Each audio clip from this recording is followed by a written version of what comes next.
Hello guys, in this video I am going to show you how to check out your Skypass QR code on the Korean Air application.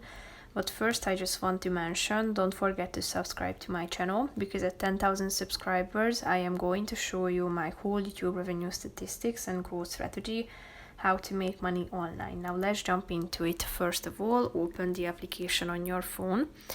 Here at your home page, you can select or see your Skypass card.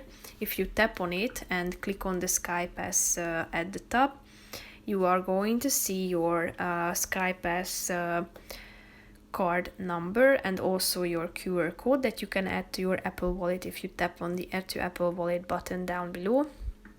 So click on it and here you will be able to find it. So tap on the add button at the top of the screen and then it will be added to your Apple Wallet, so you will be able to find it more easily.